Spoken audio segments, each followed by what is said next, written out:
My next guest is a representative from California who has been on the forefront of a number of critical issues in Congress. Khanna represents the 17th Congressional District in California. He's been serving that district since 2017. He is a Democrat, he is an academician, a lawyer, as well as a politician, and he, if I recall correctly, also served as Deputy Assistant Secretary in the Department of Commerce under Barack Obama. So without further ado, Representative Khanna, thank you so much for coming on the program. Thank you for having me on.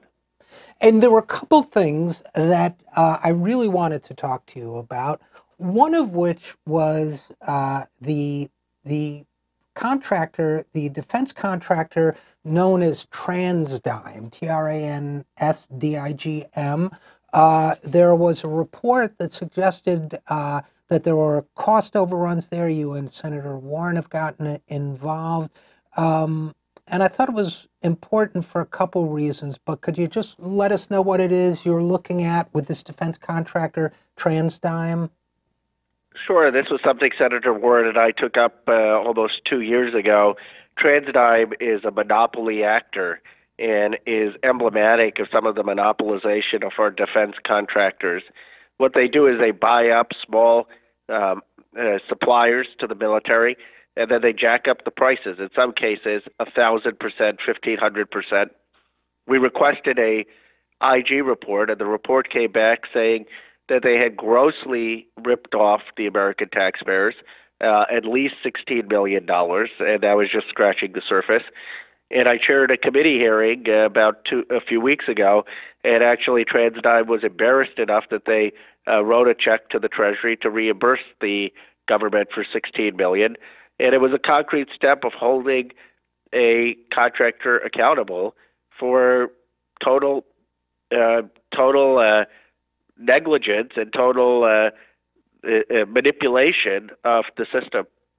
You know, one of the things that struck me, there were a couple things, Representative Khanna. One of the things that struck me about this story and about your involvement in it was, I'm old enough to remember a time when $500 toilet seats being charged to the United States military was a national scandal. Now we have multi-$1,000 toilet seats. We have players like TransDigm involved in ripping off the Defense Department, ripping off the public, the American people, the people in uniform who serve, and so on.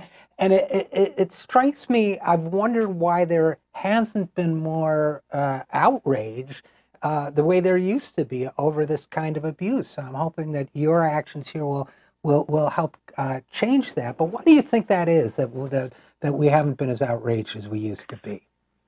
It's a great question. I mean, there was outrage in a bipartisan way on the committee. A lot of folks, especially on the Armed Services Committee, have served, and it's just offensive to people who wear the uniform, who risk their lives, that some defense contractor is profiting and ripping off taxpayers and making a buck of other people's sacrifice.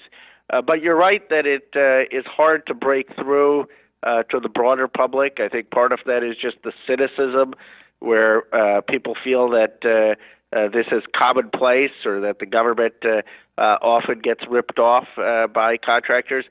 Part of it, I think, is we have so much more to worry about with this president that these things don't seem as consequential. But I'll tell you, the most positive feedback I've gotten from constituents has been on this issue. I mean, many people, even Republicans, say this is why we sent you there. You have to conduct oversight and make sure you're standing up for people and not allowing these contractors to abuse the system. And in terms of oversight, I'm glad you used that word, because you and Representative Getz introduced a bipartisan amendment to prohibit funds from being used in a war, should there be one, should the president conduct one, with Iran. And it seems to me that there's a crying need for Congress to reassert what, to my understanding, you're the attorney, not me, but to my understanding is its constitutional role in declaring war. So was that part of the motivation, as well as the humanitarian, behind this amendment?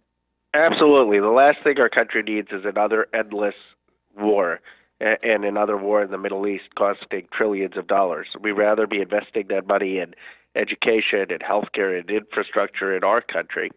And what our bipartisan amendment makes clear is that the president doesn't have authorization to strike Iran under the 2001 authorization of force. That doesn't apply to Iran. It only applies to Al Qaeda. And the president has to come to Congress before he can strike Iran. And what our amendment does is defund any activity, any ability of the president to go to war with Iran without coming to Congress. Now, I didn't look this up beforehand, but my if my recollection is correct, Iran is significantly larger and has significantly more challenging geographic terrain than Iraq. And it strikes me that not only would it be tragic and a misappropriation of funds, but if we think Iraq's been a nightmare, it seems to me invading or attacking Iran would be equally nightmarish. Your thoughts? It would, and we're trying the same strategy. I mean, we tried a strategy for 10 years of having sanctions on Iraq, sanctions that were tougher than what were on Iran, and we thought that Saddam Hussein would fold or that the regime would make concessions. They didn't, and it led to war. And now we're trying a maximum pressure campaign against Iran. And it just makes no strategic sense. I mean, Iran has a large army that could tie us down in the Middle East for another innumerable amount of years. And it's something that is not in our national interest. Well, personally, I couldn't agree more. And again, we're talking with Representative Khanna. And going back to TransDigm, the defense contractor, one of the things that came to mind, reading about TransDigm's business model, which you just described, the way they've been buying up small players, getting a monopoly position in certain defense products, and then jacking up the prices. I couldn't help but thinking that there's a parallel there with the way pharma companies have been operating lately. Everybody knows the pharma bro, Martin Shkreli, right, the sort of least popular person in America. But not just him. It seems to me that the pharmaceutical industry has been getting away literally with murder, and we'll get to that in a second, but getting away literally with murder in part because of this kind of predatory, monopolistic approach that pharma manufacturers are taking towards maximizing profits too. Am I wrong in believing that? With the pharmaceutical company or the yes, with pharmaceuticals. Yes. Well, I think the pharmaceuticals have equally problematic issues. I mean, this is why Lloyd Doggett and I are working on a bill to take away the monopolies that they often have because of patents, and to require the either Medicare negotiation, and then if the price isn't appropriate, then to have compulsory licensing, or to have some international reference price and then open it up to generic competition. But I think your point that we've seen monopolization in both the defense contractor industry and the pharmaceutical industry, and that's come at the expense of the taxpayers and American consumers is absolutely right. So we're up against the same kind of thing. I know you describe yourself, or I've seen you described, I don't know if you describe yourself, as a progressive capitalist. And if, in fact, that's an accurate way to describe your ideology, it would seem to me these monopolistic practices are the exact opposite of that. Absolutely. I mean, I'm for free enterprise. I represent Silicon Valley, but I want free enterprise to work for people who are doing the work and who are actually contributing. And what we've seen instead is large concentrations of wealth with very small interests, and it isn't really rewarding work. Wages have been flat. Wages have been stagnant. The rewards are going to executives at pharmaceuticals, executives at defense contractors, who are basically engaged in rent-seeking behavior. They aren't adding necessarily value. What they're doing is extracting value, and one of the reasons they're extracting value is because of monopoly power. And of course, sometimes that rent-seeking behavior tragically ends in death. And so my last question for you, Representative Khanna, you have joined with Bernie Sanders, I believe, and others in calling for legislation that would hold executives at drug companies that sold opioids criminally liable. Is that correct? Yes. And the thinking there is what? That they've operated with impunity for too long while being reckless with other people's lives? I mean, what's the logic exactly? Yes, that they wanted to profit. I mean, they were basically marketing opioids that they knew were going to be harmful, that they knew were going to be addictive. They had the studies there, and they chose to sell them anyway, chose to encourage they got prescribed because they were indifferent to the outcome. And all they cared, all they cared about was making money. And they really put their profits ahead of basic medical science. And so they should be held liable for that, criminally liable if they had knowledge, advanced knowledge, which I think the facts would show. Well, you know, it seems to me that if I went out and sold a used car and I knew that the brakes were bad and someone went out and got killed, wouldn't I be criminally liable? You would. You absolutely would. And it's a very good analogy. It's exactly right. And this is what drives people apoplectic. This is what people feel so angry about. They understand the traditional American dream that you got to work hard and make your way, but then they see people rigging the system, cheating, getting ahead, accumulating a lot of wealth, and they're left behind.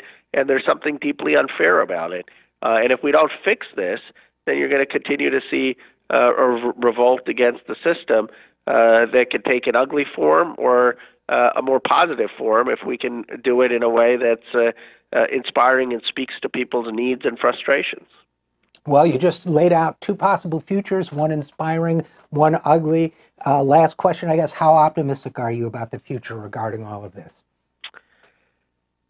You know, I'm an optimist. I mean, it's an optimism based on my own life story. My grandfather spent 4 years in jail with Gandhi and India's independence movement. My parents were immigrants. I was born here, and today it represents one of the most powerful economic districts in the world. So this is still a open country. It's a country that's a decent nation.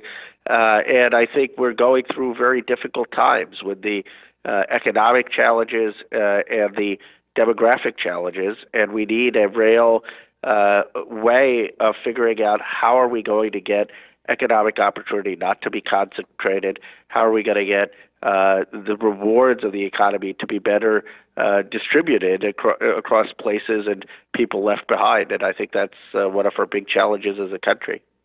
Well, I wish us all luck in that endeavor. It's certainly one we need to take on, all of us. And I thank you, Representative Khanna, for your great work in this area and for coming on our program.